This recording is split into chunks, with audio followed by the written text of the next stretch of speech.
ప్రభునందు ప్రియ పరిశుద్ధ దేవుని కుమారులారా, దేవుని కుమార్తెలారా, మన ప్రభువును రక్షకుడైన యేసుక్రీస్తు వారి అతి పరిశుద్ధ నామంలో శుభములు వందనాలు తెలియజేస్తున్నాము. దేవునికి స్తోత్రములు. లేదురా నాన్న నా- నా- నాన్న ఇక్కడ చూటున్నారా ఒక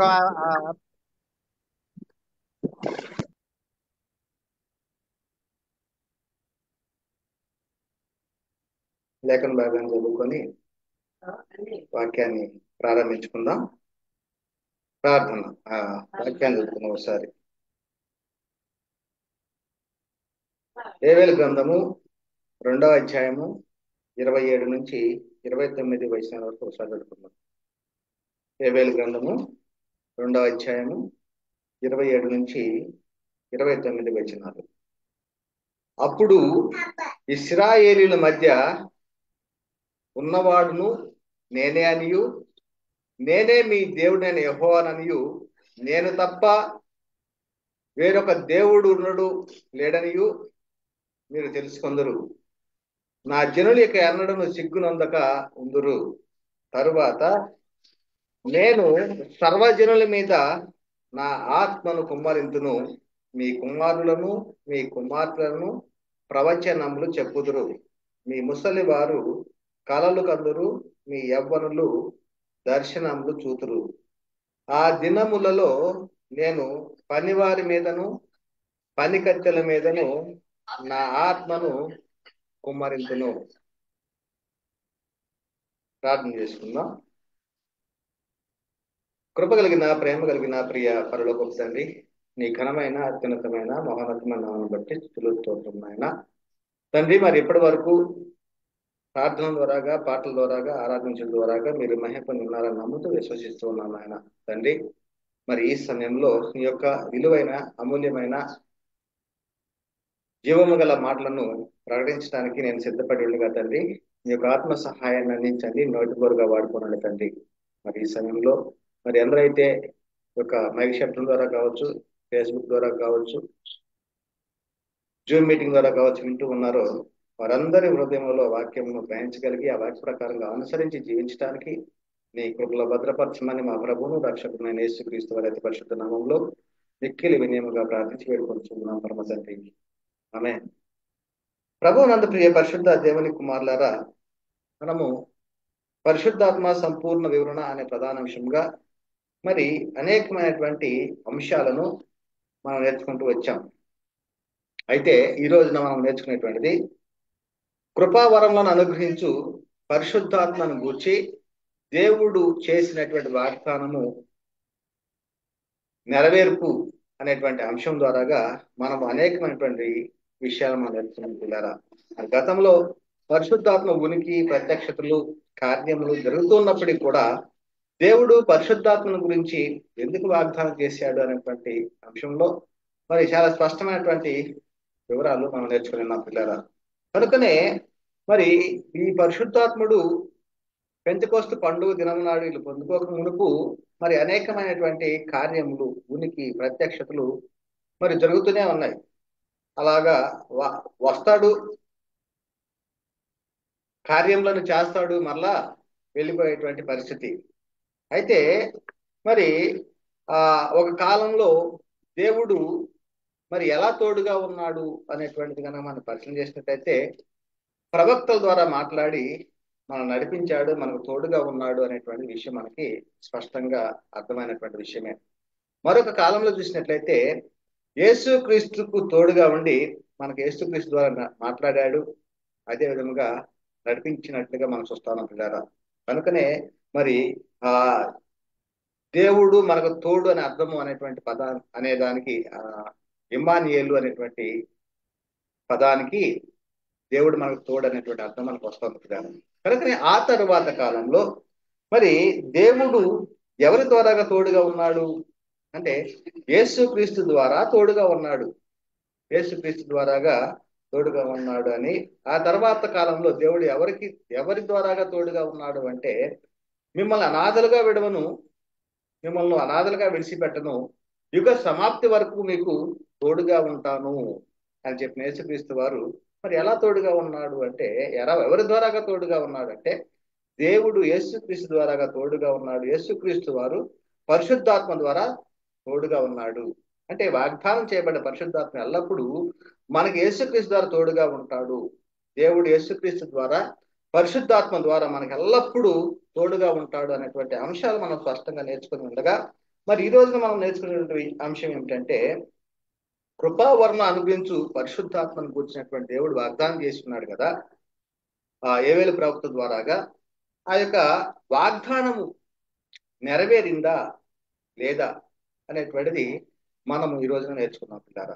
కనుకనే మరి ఆజ్ఞను సిద్ధపరచడానికి కృపా వరములను అనుగ్రహించిన పరిశుద్ధాత్మను గూర్చి మరి దేవుడు చేసిన వాగ్దానము ఈ రోజున మనం నేర్చుకుందాం.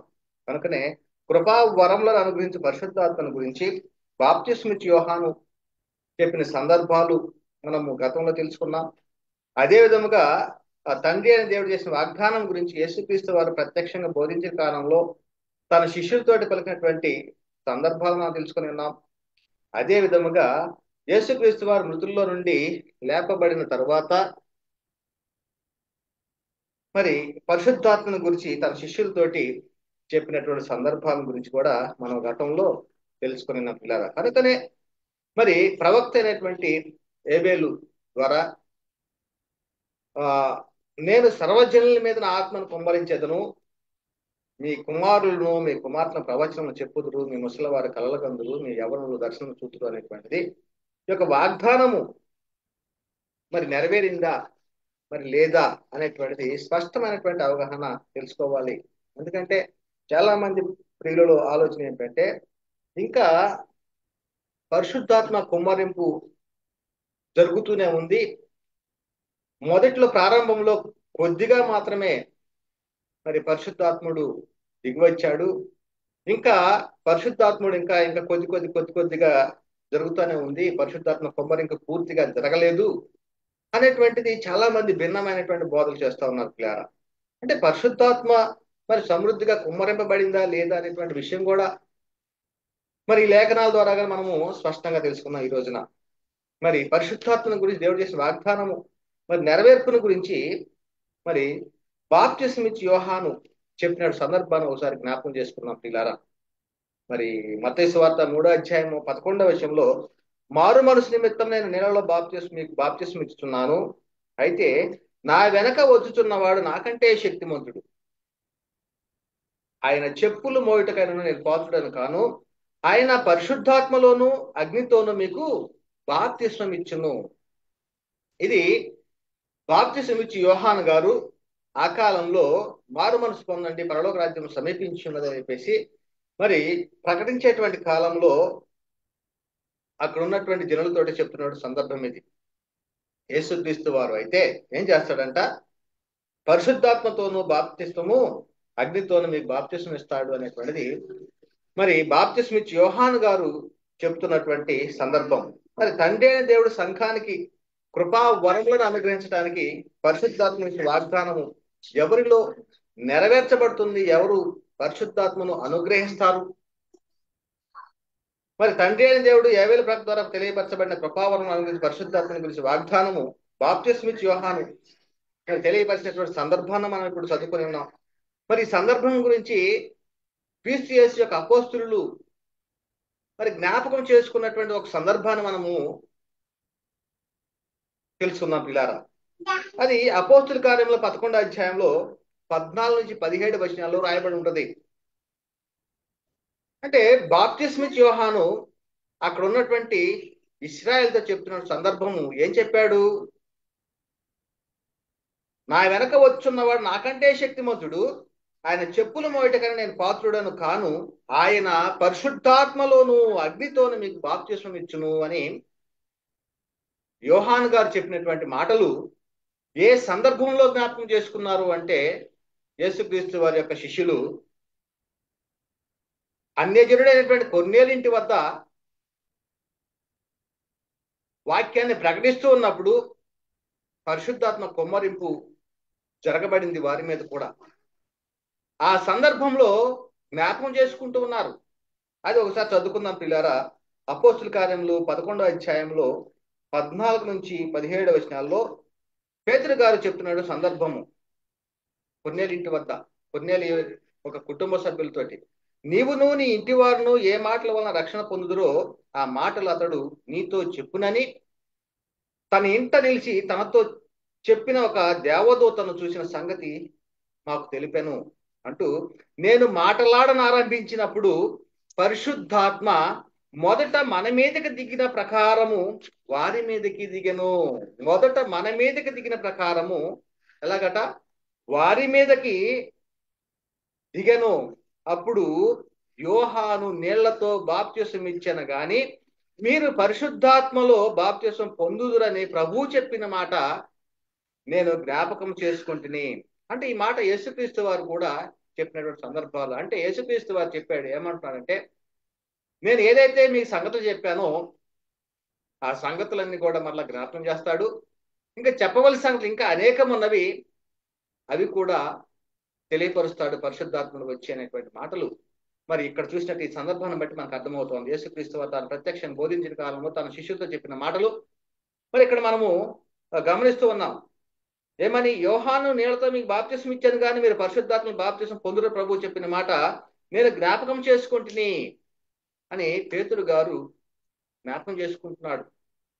యేసుక్రీస్తు వారు చెప్పినటువంటి మాటలు తను ప్రత్యక్షంగా బోధించిన కాలంలో. కనుకనే ఈ పరిశుద్ధాత్మని గురించి మరి తండ్రి అని దేవుడు వాగ్దానం చేశాడు. మరి ఆ వాగ్దానము మరి నెరవేరిందా లేదా అనేటువంటి విషయం గురించి మనం నేర్చుకుంటూ ఉండగా, మరి ఆ బాప్తిస్మం ఇచ్చి యోహాను చెప్పినటువంటి మాటలు మనము జ్ఞాపకం చేసుకుంటున్నాం. పిల్లారా, నా వెనక వచ్చున్నవాడు నాకంటే శక్తిమంతుడు, ఆయన పరిశుద్ధాత్మతో అగ్నితో బాప్తిస్మం ఇస్తాడు అనేటువంటి మాటలు యోహాన్ గారు చెప్పాడు.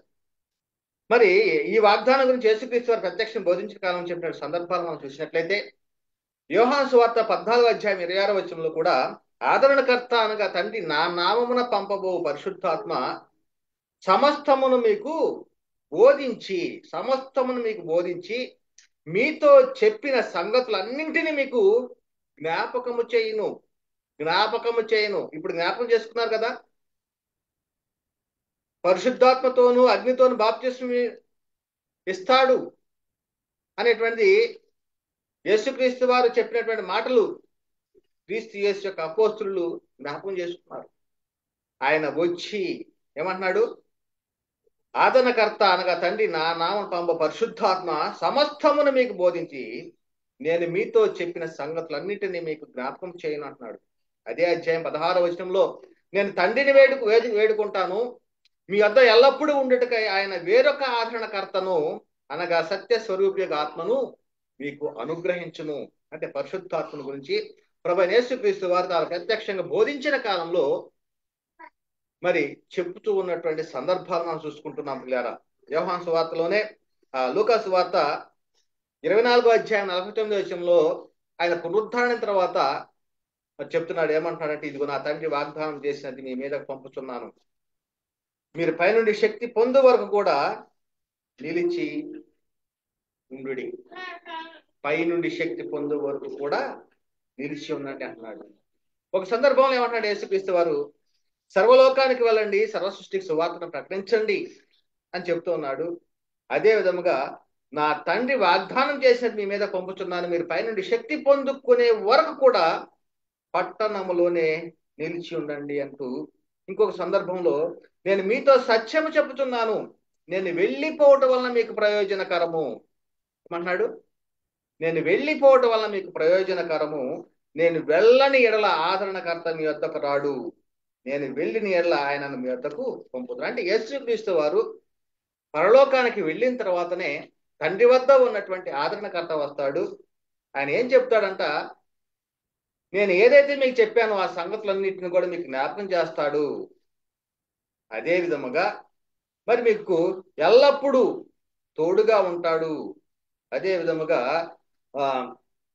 పైనుండి శక్తి పొందుకునే వరకు కూడా ఈ పట్టణంలోనే వేచి చూడండి. మరి ఈ విధంగా ప్రభువైన యేసుక్రీస్తు వారు తాను ప్రత్యక్షంగా బోధించిన కాలంలో చెప్తున్నాడు, నా వల్ల విన్న తండ్రి యొక్క వాగ్దానం కొరకు కనిపెట్టను. ఏదైతే యేసుక్రీస్తు వారు చెప్పాడో ఆ వాగ్దానం కొరకు మీరు కనిపెట్టండి. కనిపెట్టండి అంటున్నాడు. అదే విషయం చెప్తున్నాడు కదా అపోస్తల కార్యం 1:4-5 ఆయన వారిని కలుసుకొని ఇలాగో ఆజ్ఞాపించను, ఆజ్ఞగా ఇస్తూ ఉన్నాడు. ఆజ్ఞాపించను, మీరు యెరూషలేము నుండి వెళ్ళక, ఎక్కడి నుంచి వెళ్ళొద్దు అంటున్నాడు? యెరూషలేము నుండి వెళ్ళక నా వలన వినిన తండ్రి యొక్క వాగ్దానం కొరకు కనిపెట్టుడి.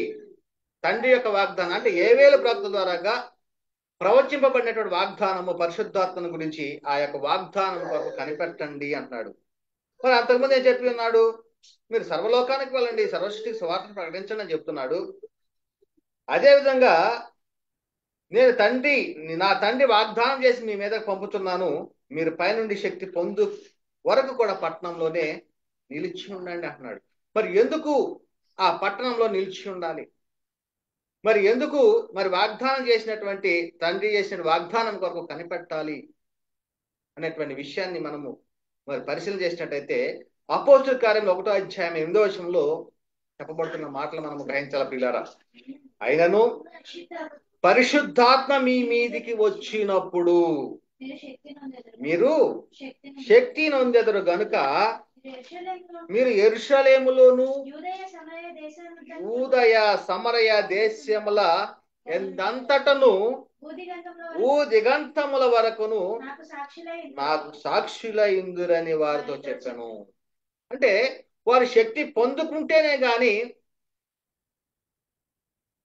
వాక్యాన్ని ప్రకటించేటువంటి శక్తి వారిలో ఉండదు. కనుకనే ఆయా సందర్భాల్లో మనం పరిశీలన చేసినట్టయితే యూదులకు భయపడి వారు గదిలోనికి వెళ్ళిపోయి ప్రార్థన చేసుకునేటువంటి పరిస్థితి. పేతురు గారిని చూసినట్లయితే మరి ఆయనతో పాటు నువ్వు ఉన్నావు కాదా అంటే నాకు తెలియదు అని ఒట్టి పెట్టుకుంటున్నాడు, తను శపించుకున్నటువంటి సందర్భాలు మనం అనేక సార్లు చూస్తూ ఉన్నాం.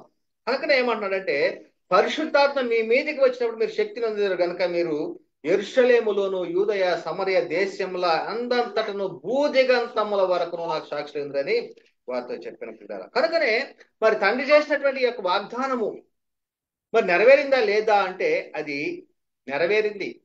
ఆ వాగ్దానము నెరవేరింది. ఎప్పుడు నెరవేరింది? ఎక్కడ నెరవేరింది అంటే పెంతెకోస్తు పండుగ దినము నాడు క్రీస్తు యేసు యొక్క అపోస్తులు 12 మంది ఆ పరిశుద్ధాత్మను పొందుకొని ఉన్నారు. ఆ విషయమే చెప్పబడుతోంది పిల్లారా. అపోస్తుల కార్యం 2:1-4 వారు కనిపెడుతూ ఉన్నారు, వేచి ఉన్నారు, శక్తిని పొందుకునే వరకు కూడా వారు కనిపెడుతూనే ఉన్నారు. ఆ సమయం వచ్చింది పెంతెకోస్తు పండుగ దినము నాడు. ఆ విధముగానే చెప్పినట్లుగా పరిశుద్ధాత్మను పొందుకున్నారు. తండ్రి అని దేవుడు చేసిన వాగ్దానాన్ని వారు పొందుకున్నారు. ఆ వాగ్దానము నెరవేరినట్లుగా మనం చూస్తా ఉన్నాం.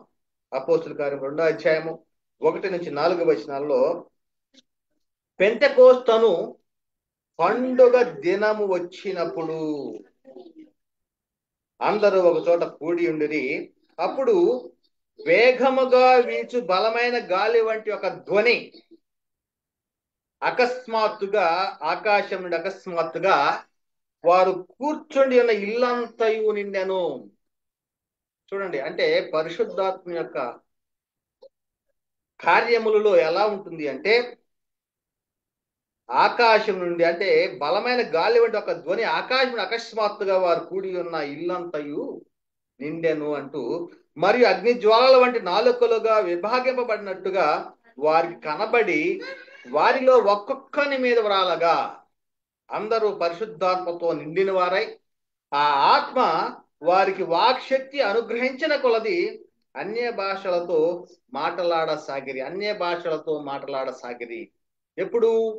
పెంతెకోస్తు పండుగ దినమనాడు ఈ క్రీస్తు యేసు యొక్క అపోస్తులు 12 కూడి ఉండగా పొందుకున్నట్లుగా మనం చూస్తా ఉన్నాం పిల్లారా.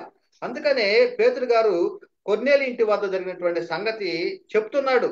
మనవలే అంటే మొదట మన మీదకి దిగిన ప్రకారము వారి మీదకి దిగను అనగా అన్ని జనులు అయినటువంటి కొర్నేలి ఇంటి వద్ద కూడా ఏ విధంగా పరిశుద్ధాత్మ కార్యం జరిగింది అంటే మొదట వీరి మీదకి అంటే ఆ 12 అపోస్తుల మీదకి ఏ విధంగా దిగి వచ్చాడు పరిశుద్ధాత్ముడు, అదే విధముగా కొర్నేలి ఇంటి వద్ద కూడా దిగి వచ్చినట్లుగా పేతురు గారు చెప్తున్నట్లు మనం చూస్తాం ప్రియులారా.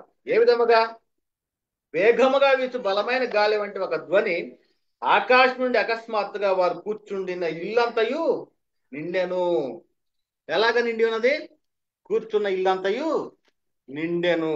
తర్వాత మరియు అగ్ని జ్వాలల వంటి నాలుకలు విభాగింపబడినట్లుగా వారిలో కనబడి వారిలో ఒక్కొక్కని మీద వ్రాలగా అందరూ పరిశుద్ధాత్మతో నిండిన వారై ఆ ఆత్మ వారికి వాక్శక్తి అనుగ్రహించిన కొలది అన్య భాషలతో మాట్లాడసాగిరి.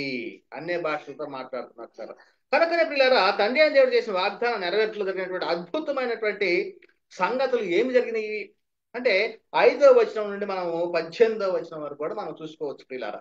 5వ వచనం నుండి అంటే అద్భుతం, మహా అద్భుతం. పరిశుద్ధాత్మ శక్తిని పొందుకున్నప్పుడు నేటి కాలంలో మ్యూజిక్ ద్వారా పరిశుద్ధాత్మ దిగి వచ్చే కేకలు, అరుపులు, గోళాలు చేస్తూ ఉన్నారు. కానీ ఆ సమయంలో పరిశుద్ధాత్మ శక్తిని పొందుకున్నటువంటి అపోస్తుల దగ్గర మరి ఎటువంటి అద్భుతం జరిగిందో ఒకసారి పరిశీలన చేద్దాం. ఆ కాలమున ఆకాశము కింద నుండి ప్రతి జనములో నుండి వచ్చిన భక్తులు యూదులు యెరూషలేములో కాపురముండిరి. ఎక్కడి నుంచి వచ్చారట? ఆకాశము క్రింద నుండి ప్రతి జనములో నుండి వచ్చిన భక్తి గల యూదులు. అంటే యూదులు చెదిరిపోయారు. ఆ చెదిరిపోయి ఉన్నటువంటి వారు పెంతెకోస్తు పండుగ దినం నాడు యెరూషలేములో కూడుకునేటువంటి పరిస్థితి. ఆ సమయంలో యెరూషలేములో కాపురం ఉన్నారట. ఈ శబ్దము కలగగా, అంటే పరిశుద్ధాత్ముడు దిగి వచ్చేటప్పుడు ఎలా జరిగిందంటే శబ్దం వచ్చింది. ఈ శబ్దము కలగగా జనులు గుంపులుగా కూడి వచ్చి ప్రతి మనుష్యుడు తన తన స్వభాషలతోనూ మాట్లాడుట విని కలవరపడిరి.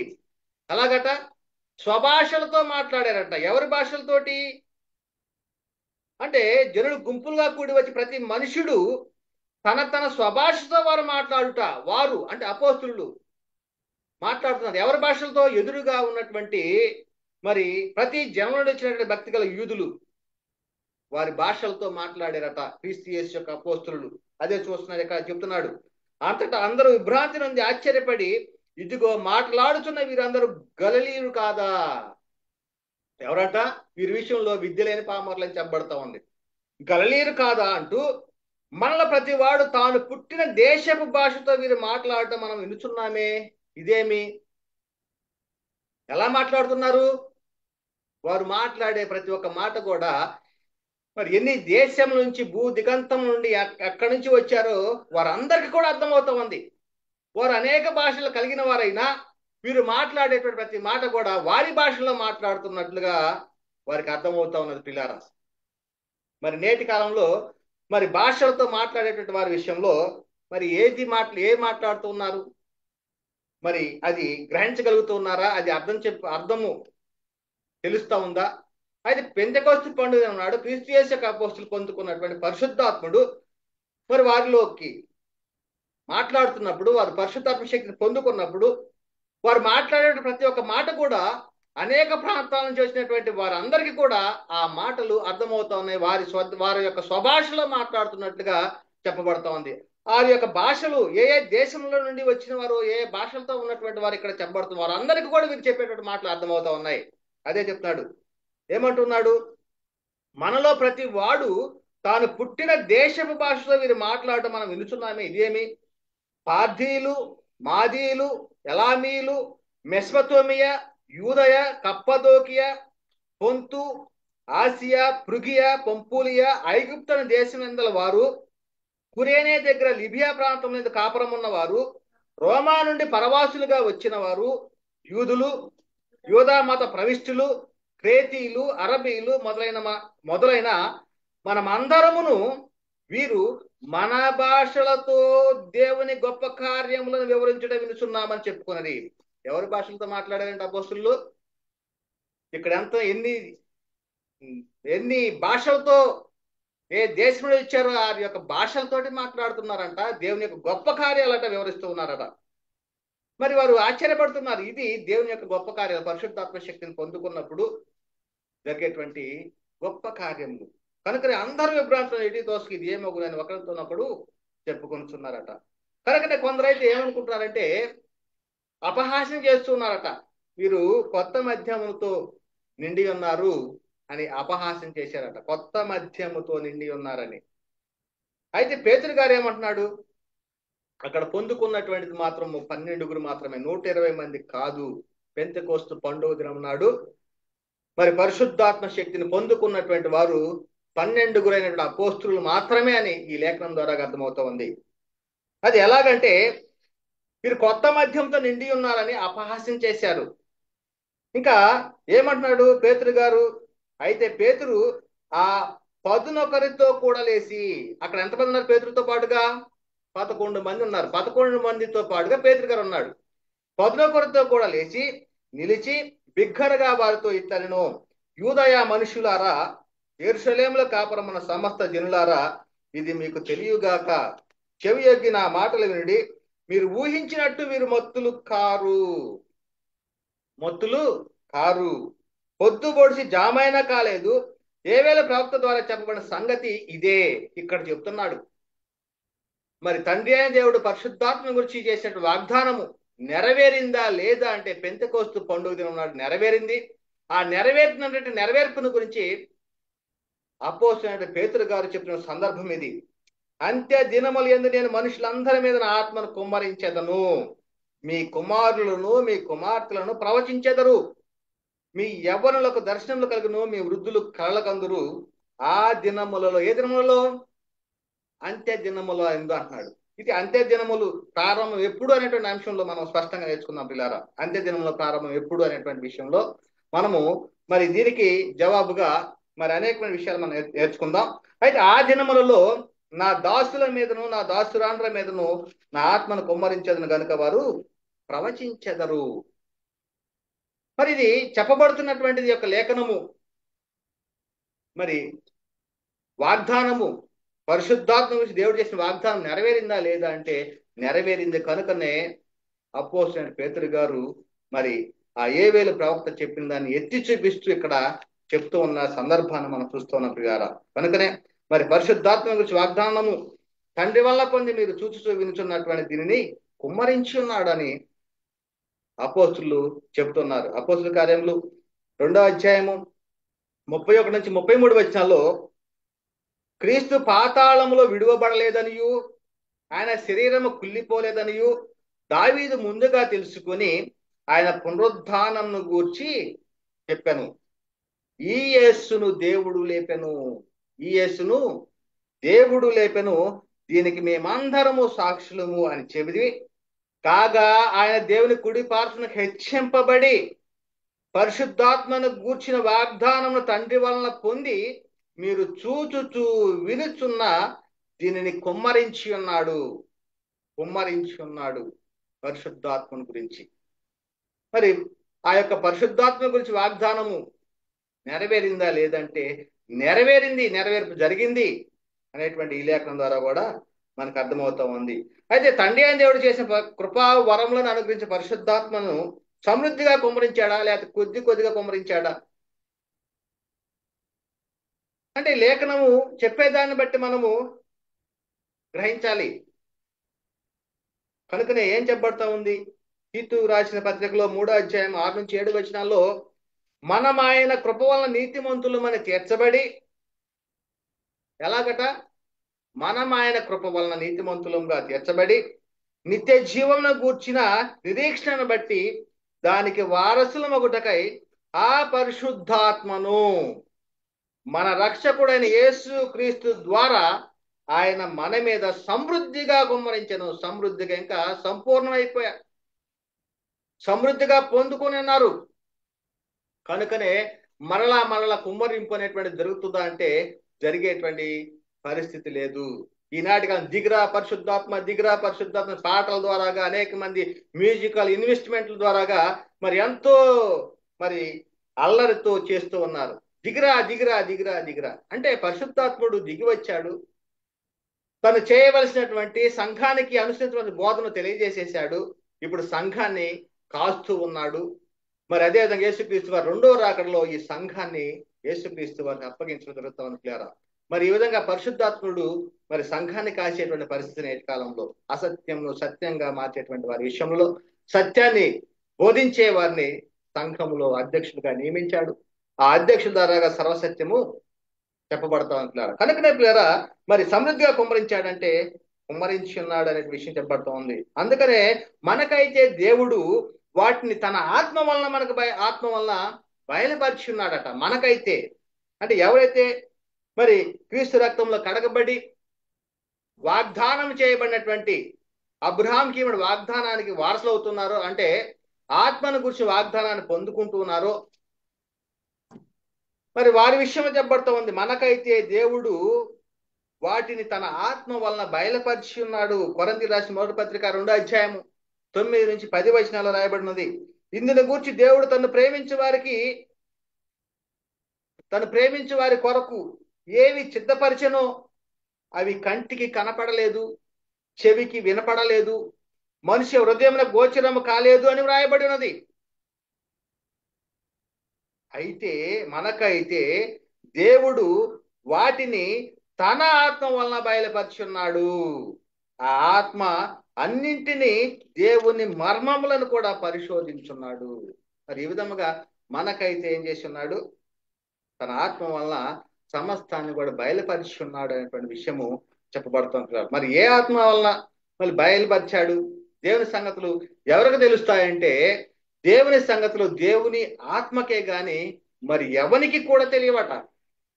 దేవుని ఆత్మకే, అంటే దేవుని ఆత్మ అంటే పరిశుద్ధాత్మను పొందుకున్నటువంటి వారికే. అదే విషయం చెప్తున్నాడు కొరింథీయులకు రాసినటువంటి మొదటి పత్రికలో 2వ అధ్యాయం 11 నుంచి 12 వచనాల్లో, ఒక మనుషుని సంగతులు అతనిలోనున్న మనుష్యాత్మకే గాని మనుషులలో మరి ఎవరికి తెలియను. అంటే మనుషునిలో ఉన్నటువంటి సంగతులట మనిషిని ఆత్మకే గాని మనుషుల్లో మరి ఎవరికి తెలియను అంటూ, అలాగే దేవుని సంగతులు, ఎవరి సంగతులట? దేవుని సంగతులు దేవుని ఆత్మకే గాని మరి ఎవరికి తెలియదు అంటూ, దేవుని వలన మనకు దయచేయబడిన వాటిని తెలుసుకొనుటకై మనము లౌకికాత్మను కాక దేవుని యొద్ద నుండి వచ్చు ఆత్మను పొంది ఉన్నాము. దేవుని యొద్ద నుండి వచ్చి ఆత్మను పొంది ఉన్నాము. మరి ఏదైతే క్రీస్తు యేసు యొక్క అపోస్తులు సిద్ధపరిచి మరి స్థిరపరిచిన వాక్యం మన హృదయంలో ఉంటుందో, మనలో పరిశుద్ధాత్ముడు ఉన్నట్లుగా లేఖనము చెప్పబడతా ఉంది పిల్లారా. కనుకనే మరి అపోస్తులు సువార్తను ఎలా ప్రకటించారు అంటే, వాళ్ళు పరలోకం నుండి పంపబడిన పరిశుద్ధాత్మని చేత సువార్త ప్రకటించారు. అదే చెప్తున్నాడు. అపోస్తులు సువార్తను ఏ విధంగా ప్రకటించారు? మరి వారు సొంత మాటలైన బోధించారా? మరి ఏ విధంగా వారు ప్రకటించారు సువార్తను అంటే, పేతురు గారు రాసిన మొదటి పత్రికలో 1వ అధ్యాయం 12వ వచనం ఒకసారి చదువుకుందాం పిల్లారా. పరలోకము నుండి పంపబడిన పరిశుద్ధాత్మ వలన మీకు సువార్త ప్రకటించిన వారి ద్వారా మీకు ఇప్పుడు తెలియబడిన ఈ సంగతుల విషయమే అంటున్నాడు. మరి ఈ సంగతులన్నీ కూడా మనం ఎలా తెలుసుకున్నాము అంటే, అపోస్తులు పరలోకం నుండి పంపబడిన పరిశుద్ధాత్ముని వలన సువార్త ప్రకటించడం ద్వారా అనేటువంటిది చెప్పబడుతున్నారు. కనుకనే అపోస్తులు ప్రకటించేటువంటి సువార్తకు ఎవరు సాక్షులుగా ఉన్నారు? ఎవరు సాక్షులుగా ఉన్నారు అపోస్తులు ప్రకటించే సువార్తకు? అదే చెప్తున్నాడు కదా, మేమును దేవుడు తనకు విధేయులైన వారికి అనుగ్రహించే పరిశుద్ధాత్మయు ఈ సంగతులకు సాక్షులమై ఉన్నామని చెప్పబడతా ఉంది. ఎవరెవరైనా సాక్ష్యం ఉన్నారు ఆ సువార్తను ప్రకటించడానికి? మరి సువార్త అపోస్తులు ప్రకటించే సువార్తకు ఎవరు సాక్షులు అంటే చెప్పబడతా ఉంది, మేమును అంటున్నాడు. అదే విధముగా తనకు విధేయులైన వారికి అనుగ్రహించినటువంటి పరిశుద్ధాత్మ ఈ సంగతులకు సాక్షులమై ఉన్నాము అని చెప్పబడతా ఉంది. అదే విషయం చాలా సందర్భాల్లో మరి అపోస్తుల కార్యంలో 5వ అధ్యాయంలో 28 నుంచి 32 వచనాల్లో రాయబడి ఉన్నది. ప్రధాన యాజకుడు వారిని చూసి, ఈ నామమును బట్టి బోధింపకూడదని మేము ఖండితంగా ఆజ్ఞాపించలేదా అంటున్నాడు. యేసుక్రీస్తు వారి గురించి మొదటి శతాబ్ద కాలంలో మరి ఆయన చనిపోయాడు, సమాధి చేయబడ్డాడు, తిరిగి లేపబడ్డాడు. మీరు ఎవరినైతే శిలువ వేసి చంపితరో ఆయనను మరి దేవుడు లేపాడు, తన శక్తి వలన మమ్మల్ని కూడా లేపుతాడు అనేటువంటిది మరి అపోస్తులు ప్రకటించేటువంటి సందర్భంలో వారిని మరి సభలకు పట్టించేటువంటి పరిస్థితి. మరి ఆ సమయంలోనే ఏమంటున్నారని ప్రధాన యాజకుడు వారిని చూసి, ఈ నామం బట్టి బోధింపకూడదని మీకు ఖండితంగా ఆజ్ఞాపించలేదా? ఇదిగో మీరు యెరూషలేములోను మీ బోధతో నింపి ఈ మనిషిని హత్య మా మీదకి తేవాలని ఉద్దేశించున్నారని చెప్పాను.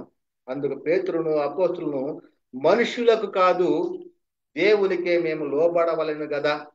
ఎవరికి లోబడాలట? దేవునికే లోబడవలను కదా. మీరు మ్రానున వేలాడవేసి సంహరించిన యేసును మన పితరుల దేవుడు లేపెను. ఎవరు లేపారు యేసుక్రీస్తు వారిని? మన పితరుల దేవుడు లేపెను. ఇంకేమంటున్నాడు? ఇశ్రాయేళ్లకు మారు మనసును పాప క్షమాపణను దయచేయుటకై దేవుడు ఆయనను అనగా యేసుక్రీస్తును అధిపతినిగాను రక్షకునిగాను తన దక్షిణ హస్త బలము చేత హెచ్చించి ఉన్నాడు అని చెప్తూ, మేమును దేవుడు తనకు విధేయులైన వారికి అనుగ్రహించిన పరిశుద్ధాత్మయు ఈ సంగతులకు సాక్షులమై ఉన్నామని చెప్పిరి. చూడండి, అంటే మరి పరిశుద్ధాత్మని యొక్క ఆ శక్తిని పొందుకున్నటువంటి అపోస్తులు తండ్రి చేసిన వాగ్దానాన్ని పొందుకుని ఉన్నారంటే పొందుకున్నారు. పొందుకొని ఉండబెట్టే మేమును దేవుడు తనకు విధేయులైన వారికి అనుగ్రహించిన పరిశుద్ధాత్మయు ఈ సంగతులకు సాక్ష్యమే ఉన్నాం అనేటువంటిది అపోస్తులు ప్రకటిస్తున్నారు. కనుకనే ఇంకొక సందర్భంలో తిమోతికి రాసిన 2వ పత్రిక 1వ అధ్యాయము 6 నుంచి 8 వచనాల్లో, ఆ హేతువు చేత నా హస్త నిక్షేపణము వలన నీకు కలిగిన దేవుని కృపావరము ప్రజ్వలింప చేయవలని నీకు జ్ఞాపకం చేయుచున్నాను. ఎలాగ తర్వాత అంటే కృపా వరములను అనుగ్రహించేటువంటి పరిశుద్ధాత్మను పొందుకోవాలి అంటే ఎలాగంటే అపోస్తులు హస్త నిక్షేపణం ద్వారాగానే మరి కృపా వరములు పొందేటువంటి పరిస్థితి. ఆ తర్వాత వారు హస్త నిక్షేపం చేయటం వల్ల కృపా వరములు పొందేటువంటి పరిస్థితి లేదు. అపోస్తులు నుంచి అపోస్తులు హస్త నిక్షేపం చేయటం ద్వారాగానే కృపావరం గురించి పరిశుద్ధాత్మ పొందుకుంటారు. అదే విషయం చెప్తున్నాడు. ప్రజ్వలింప చేయవాలని నీకు జ్ఞాపకం చేస్తున్నాను. దేవుడు మనకు శక్తియు ప్రేమయు ఇంద్రియ నిగ్రహమును గల ఆత్మనే ఇచ్చాను గాని పిరికితనము గల ఆత్మను ఇయ్యలేదు. కాబట్టి నీవు మన ప్రభువు విషయమైన సాక్ష్యమును గూర్చేనను ఆయన ఖైదీనైన నన్ను గూర్చేనను సిగ్గుపడక దేవుని శక్తిని బట్టి సువార్త నిమిత్తమైన సమానుభవంలో పాలివాడై ఉండుము. కనుకనే మరి దేవుడు మనకి ఇచ్చినటువంటిది ఎటువంటి ఆత్మను అనుగ్రహించినాడు? ఇంద్రియ నిగ్రహం కలిగిన ఆత్మను మనకు అనుగ్రహించాడు అని చెప్పబడుతుంది. కనుకనే కాబట్టి ఉపేక్షించువాడు మనిషిని ఉపేక్షింపడు గాని మీకు తన పరిశుద్ధాత్మను అనుగ్రహించిన దేవుణ్ణే ఉపేక్షించుతున్నాడు అనేటువంటిది కూడా లేఖనం చెప్పబడుతూ ఉంటారు. కనుకనే ఆత్మ యొక్క మరి పరిచర్యలు కార్యాలు మరి ఎలా ఉన్నాయి? మరి ఆత్మ ఒక్కడే. ఆ ఒక్కడైనటువంటి ఆత్మ గురించి మరి ఆయన చేసినటువంటి పరిచర్యలు, ఆయన చేసినటువంటి కార్యములు ఎలాగున్నాయో ఒకసారి పరిశీలన చేద్దాం పిల్లారా. అపోస్తలుడైనటువంటి పౌలు గారు కొరింథీయులకు రాసినటువంటి మొదటి పత్రిక 12వ అధ్యాయము 4 నుంచి 11 వచనాలు ఒకసారి చదువుకుందాం. మరి ఆత్మ ఒక్కడే కానీ పరిచర్యలు కార్యాలు అనేకము. అలాగా అంటే కృపావరములు నానా విధములుగా ఉన్నవి కానీ ఆత్మ ఒక్కడే. మరియు పరిచర్యలు నానా విధములుగా ఉన్నవి కానీ ప్రభువు ఒక్కడే అనగా యేసుక్రీస్తు. నానా విధములైన కార్యములు కలవు కానీ అందరిలోనూ అన్నిటిలోనూ జరిగించు దేవుడు ఒక్కడే. ఇక్కడ ముగ్గురు గురించి రాయబడి ఉంది. ముగ్గురు మరి చేస్తున్నటువంటి కార్యాలు రాయబడి ఉన్నవి. కృపావరములు నానా విధములుగా ఉన్నవి కానీ ఆత్మ ఒక్కడే. ఆత్మ ఒక్కడే అనగా పరిశుద్ధాత్ముడు. చాలా మంది చెబుతా ఉన్నాడు ఏమిటంటే పరిశుద్ధాత్మ వ్యక్తి కాదు, ఒక శక్తి మాత్రమే అని బోధించే వాళ్ళు చాలా మంది ఉన్నారు. కానీ లేఖనం ఏం చెప్పబడతా ఉంది? పరిశుద్ధాత్ముడు కూడా దేవుని కుమారుడని రాయబడి ఉంది. కానీ చాలా మంది మరి మనోనేత్రంలో వెలిగింపబడనటువంటి వారు పరిశుద్ధాత్ముడు శక్తే గాని వ్యక్తి కాదు అనేటువంటి బోధలు చాలా మంది చేస్తున్నట్టు. నేటి కాలంలో సాతాను సమాజం బోధించే బోధ అది ఎలా ఉంటుందో ఒకసారి ఆలోచించండి. కృపావరం నానా విధంలో ఉన్నవి కానీ ఆత్మ ఒక్కడే. మరి పరిచర్యలు నానా విధములుగా ఉన్నవి కానీ ప్రభువు ఒక్కడే అనగా యేసుక్రీస్తు వారు. నానా విధములైన కార్యములు కలవు కానీ అందరిలోనూ అన్నింటినీ జరిగించు దేవుడు ఒక్కడే. ఇంకా అయినను అందరి ప్రయోజనం కొరకు ప్రతి వానికి ఆత్మ ప్రత్యక్షత అనుగ్రహింపబడుచు ఉన్నది అని చెబుతూ, ఏలయనగా ఒకనికి ఆత్మ మూలముగా బుద్ధివాక్యమును, చాలా మంది చెబుతుంటారు కృపావరములు ఏంటంటే 9. మరి చాలా మంది చెప్పుకుంటూ ఉంటారు 9 కృపావరములు కలిగినటువంటి మా సంఘము అనేటువంటి వారు చాలా మంది చెప్తా ఉంటారు. ఆ విషయాలు కూడా మనం తెలుసుకుందాం. ఏ కృపావరాలు మీకున్నవో మరి మొదటి శతాబ్దంలోనే ఆ కృపావరం గురించి రాయబడి ఉందా, ఆ తర్వాత కూడా కృపావరంలో కొనసాగించే క్రమం ఉందనేటువంటి విషయం కూడా మరి చాలా స్పష్టంగా తెలుసుకుందాం.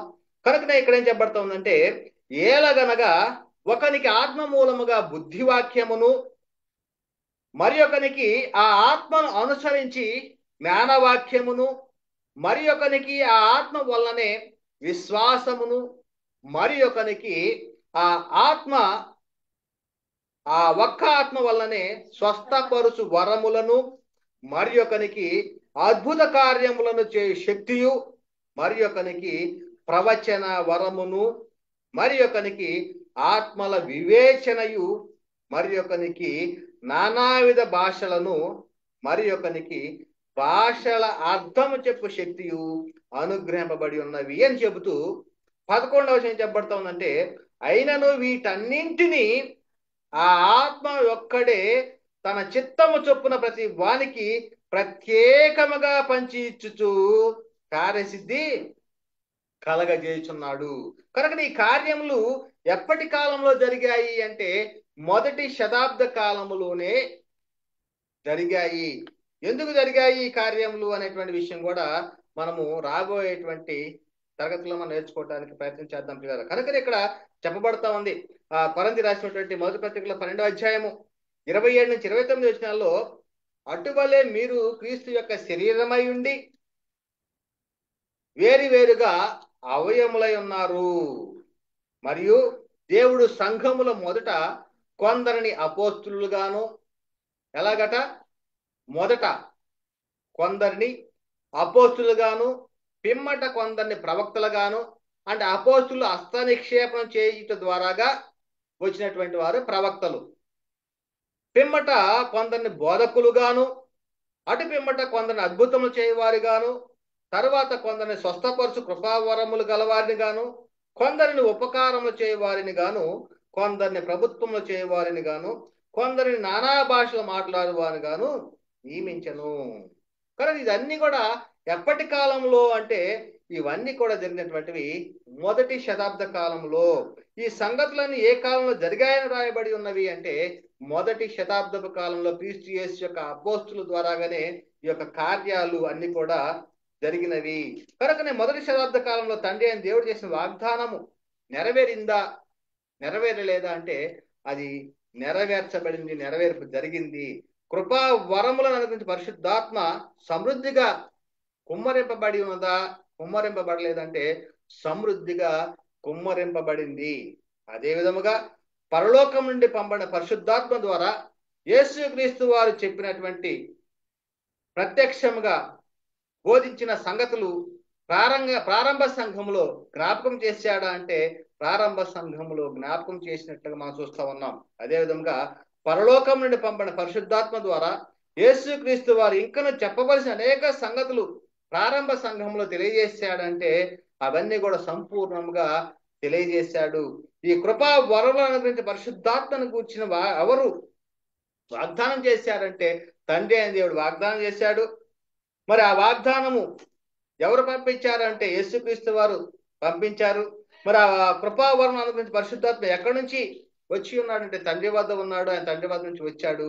మరి ఈ వాగ్దానం నెరవేర్పు జరిగిందా లేదంటే జరిగిపోయింది. ఎప్పుడు అంటే మొదటి శతాబ్ద కాలంలో పెంతెకొస్తు పండుగ దినమనాడు. కనుకనే ద్వారా మరి కృపా వరంలో గురించి పరిశుద్ధాత్మను గురించినటువంటి దేవుడు చేసినటువంటి వాగ్దానము నెరవేరిందా లేదా అనేటువంటి అంశం ద్వారాగా మరి అనేకమైనటువంటి విషయాలు మనం నేర్చుకున్నాం. అంటే సంఘము అనుసరించవలసిన బోధ విషయమై కృపా వరములను అనుగ్రహించే పరిశుద్ధాత్మను దేవుడు అనుగ్రహించాడు. పెంతెకొస్తు పండుగ దినం నాడు నెరవేర్చి ఉన్నాడు. కనుకనే వారు ఏ బోధను లక్ష్యం ఉంచాలట? అపోస్తుల బోధేందును, సహవాసమందును, రొట్టె విరుచుటేందును ఎడతెక్క కూడుకుంటూ ఉన్నారు. ఇదే పరిశుద్ధాత్మ శక్తిని పొందుకున్న తర్వాత క్రీస్తు యేసు యొక్క అపోస్తులు ప్రకటించినటువంటి బోధ ప్రకారముగానే సంఘము అనుసరించాలి. సంఘము ఆ బోధ వింటేనే నిత్య జీవం వస్తుంది అనేటువంటిది ఈ యొక్క లేఖనాల ద్వారా మనం స్పష్టంగా తెలుసుకున్నప్పుడు, కనుకనే రానున్నటువంటి తరగతుల్లో ఇంకా అద్భుతమైనటువంటి విషయాలు, అంత్య దినములు ప్రారంభం ఎప్పుడు, మరి అదేవిధంగా మరి సంఘములో కృపా వరములను అందించిన పరిశుద్ధాత్ముడు చేసినటువంటి కార్యములు ఏ విధంగా ఉన్నవి, ఇంకా చాలా అద్భుతమైన విషయాలు మరి నేర్చుకోవడానికి మనం ప్రయత్నం చేద్దాం. మరి ఇప్పటి వరకు చెప్పబడిన మాటలు వింటున్న ప్రతి ఒక్కరిలో కూడా దేవుడు నీరు కట్టి ఫలింపచేయను గాక. వింటున్న ప్రతి ఒక్కరిలో కూడా దేవుడు ఈ యొక్క వాక్యమును కార్యసిద్ధి కలగజేయను గాక. అందరికీ వందనాలు. దేవునికి స్తోత్రములు. పరిశుద్ధాత్మను గూర్చి దేవుడు చేసిన వాగ్దానము నెరవేర్పు, ఈ అంశాన్ని చక్కగా వివరించిన దైవజనులు కాకి వెంకట్రావు గారికి యేసుక్రీస్తు నామంలో హృదయపూర్వక వందనములండి.